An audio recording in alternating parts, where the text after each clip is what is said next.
Hi, friends. This is Mark by Mark A. Foster, Ph.D., for the Institute for Dialectical Metarealism. Let's get rolling. I wanted to talk about Mẹlẹख़ə Bibi. Mẹlẹख़ə Bibi is Hebrew for King Bibi, a very controversial figure, obviously, both in Israel and the rest of the world, including among Jews in the United States. He is both liked and despised, depending upon where you are. There is no real consistency in that. There are charges issued against him by the International Court of Justice. Unfortunately, Israel is not a member of that court. And so as long as he stays in Israel and does not travel to a country which is a member of that court, the chances of him being turned over to the International Court of Justice in The Hague are relatively slim. The US is not a member. Russia is not a member. Israel is not a member. And I think that should tell us all that we need to know. Why are those countries not members? What are they afraid of? Why do they not want to have some degree of international accountability? I think that is the reason, a desire to avoid international accountability. In the US, that often gets couched as, well, we don't want our fighting troops to be captured and sent over to The Hague. What about our presidents? What about our vice presidents, our senators, our members of the House being captured and sent over to The Hague? No, the US does not want that. Neither does Israel. Neither does the parliamentary Knesset in Israel. And so, from its own perspective, I guess you could say that Israel is playing it safe. Israel is, I guess, in the short term, being smart. But in the long term, I don't know. I guess we will have to see. Right now, there are corruption charges pending against Mẹlẹख़ə Bibi, King Bibi, in Israel. I would assume that at the end of this war, if there is an end to this war, at any time in the near or distant future, that The Hague will issue even more charges against King Bibi. But the only way that King Bibi will get sent to The Hague would be if somehow he ended up in a country that was a member of the International Court of Justice. Going to the US would not do that. Going to Russia would not do that. Going to Ukraine, maybe, maybe not. Ukraine is not a member, but Ukraine has worked with the World Court. For that matter, so has the US. But the US has made it clear that it will not be a member of the World Court. It will not take part in any of its proceedings. And again, that tells us all that we need to know. So, what has that rascal King Bibi been up to? What is he doing? Trying to hear, as best I can, what he's doing. Well, now not only is he attacking Gaza, he's attacking Lebanon, and he's attacking the West Bank. Why is he attacking the West Bank? I don't know. Does King Bibi know? Maybe he does. Or maybe it is simply opportunism. Yeah, I think that is precisely what it is. It is pure opportunism for why he is attacking the West Bank. Plus, Israel has made it clear in the past that it wants the Palestinian territories for itself. And it seems to me that Mẹlẹख़ە Bibi is doing all he can to assure that those Palestinian territories will be in the possession of Israel sooner rather than later. What about the Gazans? Does King Bibi, does the majority of the Israeli parliamentary Knesset care about the Gazans? Clearly, they do not. Does the Israeli Defense Forces care about the Gazans? Clearly, they do not. The objective of Israel, at least of the Likud coalition, is to get rid of the Gazans by any means necessary, even if that ends up as driving them into the sea, which would mean almost certain extermination. Any debates that people are having now about whether what Israel is doing right now in Gaza is genocide will be a debate no longer if they succeed in driving the Gazans into the sea.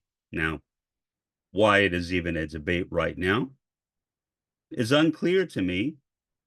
I guess, although I don't really know, it is because of the rampant, corrupt Zionism which pervades the United States and particularly the US government.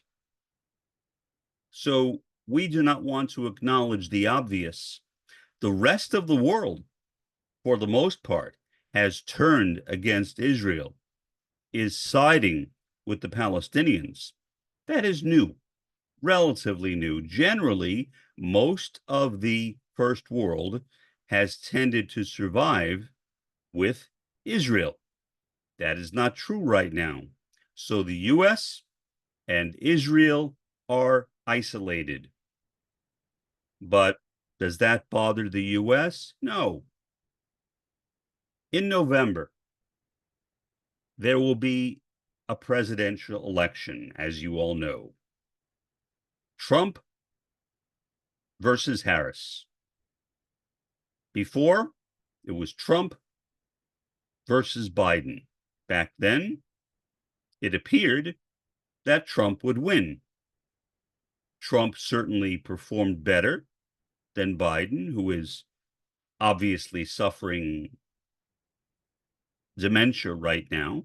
Sadly, I do not wish dementia on anyone, with my father having had it, seeing how bad it got with him, remembering how he thought he was a police officer in the dementia area of his assisted living facility. He would go into people's rooms thinking he was a police officer, seizing contraband and bringing it into his own room. He was not in very good shape. He would eat mashed potatoes with his hands. I said to him, I said, Dad, there's a fork right there. Why not use the fork? His response was, that was my father. That was my old father. That's how he generally would respond to things. Except here, it was inappropriate. My father was always a very careful eater. My father would get annoyed at me if I would pick up a bowl of soup and drink it without the spoon. Now, my father was behaving like an animal, in effect. Did he know that? Obviously not. Or if he did, he didn't care. He knew he had dementia because he repeated the word, almost like echolalia, dementia, over and over and over again. I do not wish that on Biden, but now Biden is out, Harris is in. So it appeared that Trump was going to beat Biden to most observers, to most analysts, to most pundits, and I agreed with them. Now it appears, and of course, appearances can be misleading, but it appears as though Harris is going to beat Trump. Why? I did not watch the entire presidential debate. I do not like presidential debates because they are not debates. I used to judge formal debates where everything is content, everything is substance. Attacking your opponent, which is common in presidential debates, in a formal debate, loses you points. So, presidential debates, based upon the standard of a formal debate, is not a debate at all. I don't know what to call it. I guess contention, but not debate. In this last presidential debate, most observers, most analysts, most pundits agree that Kamala Harris won.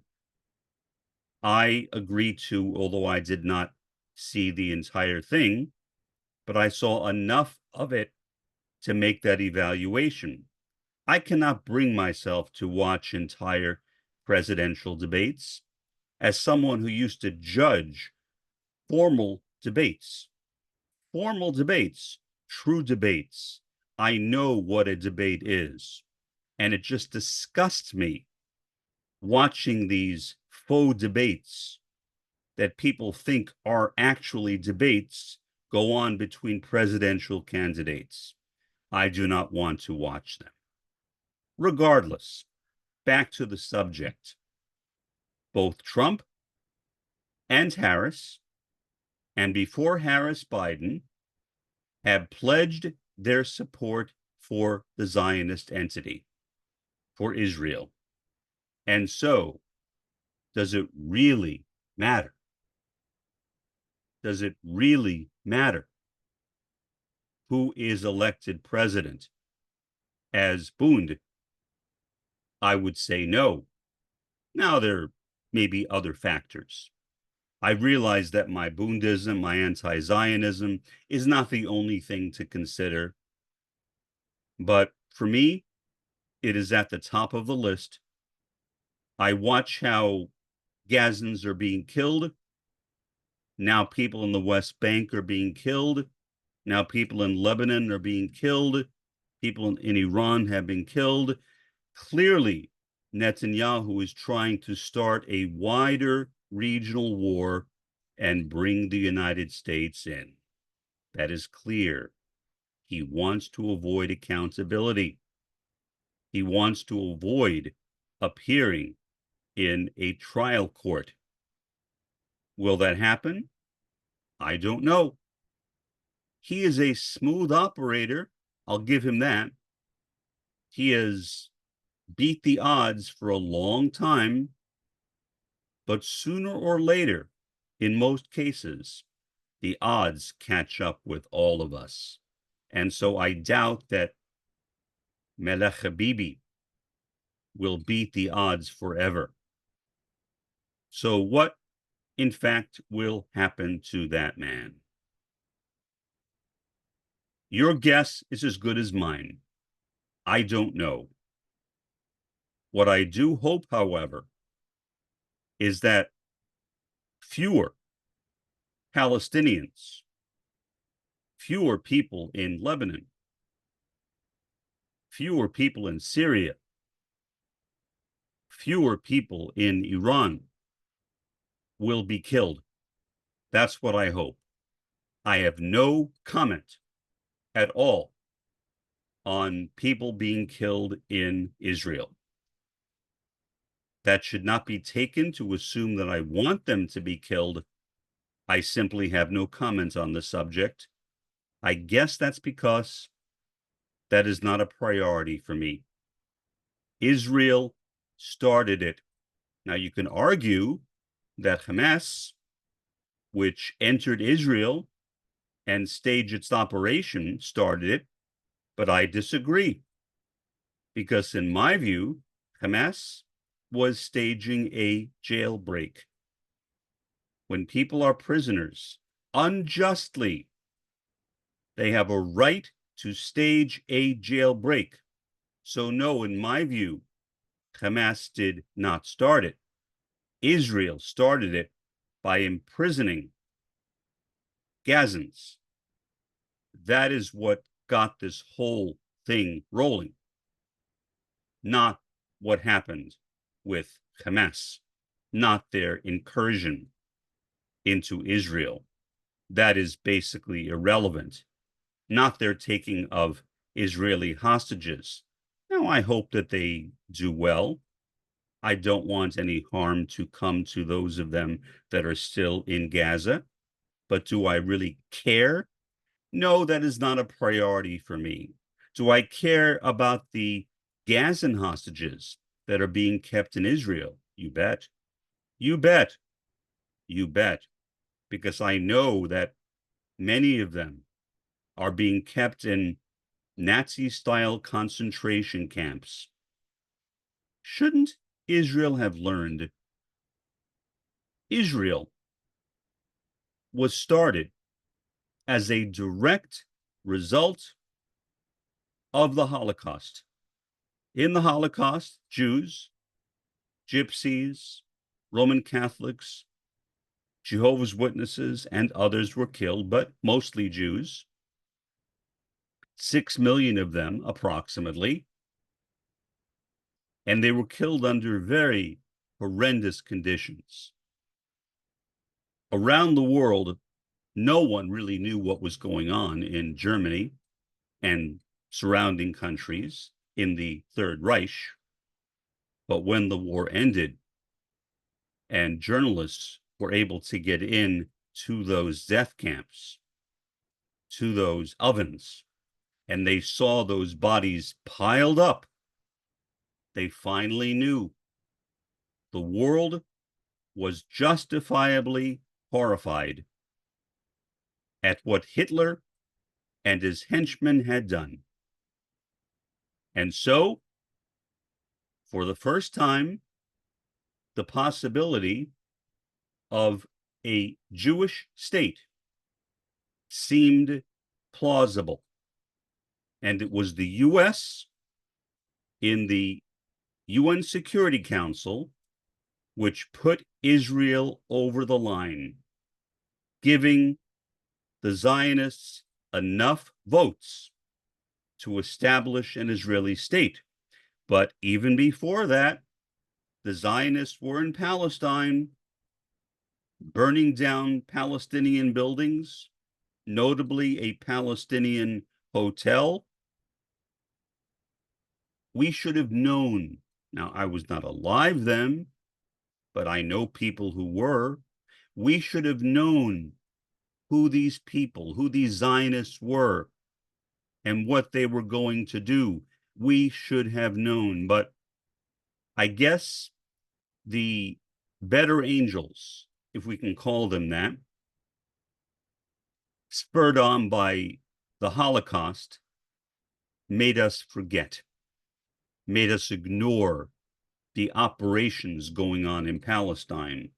And so a state was created for Jews in Palestine, displacing indigenous Palestinians, putting them into Gaza, into a prison in Gaza, much as the Jews were in a prison or concentration camp in Germany and surrounding countries.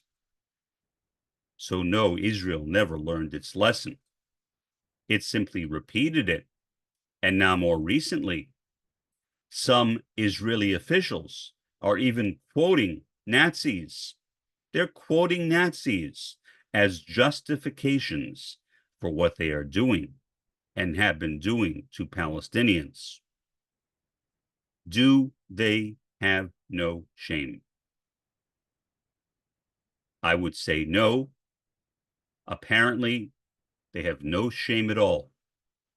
They have no reluctance about performing these acts of inhumanity against people who have done nothing wrong. The Palestinians were not the perpetrators of the Holocaust. They were innocent people living in their own land, indigenous people displaced by the United Nations, displaced by the United States, which cast that deciding vote, giving Israel the right, I suppose, based upon international law, I suppose, as defined by the United Nations, I suppose, to go in and take over that land and become the new landlords of that area. And so now we see the result. We see what has happened. We see the world, except for the US, having turned against Israel. Well, the US and a scattering of other countries here and there. But Israel is now an international pariah. And Bibi Netanyahu and his Likud coalition are fully responsible for that. Where will it lead in the future? Who can say? Who can say? No one knows. There is no way to determine, to predict the direction that this war, possibly this endless war, or at least seemingly endless war, will take in the near or distant future. But as long as Mẹlẹख़ə Bibi is in charge, I do not expect a quick end to it. For the time being, this has been Mark, by Mark A. Foster, Ph.D., for the Institute for Dialectical Metarealism. Have a pleasant day and an even better day tomorrow.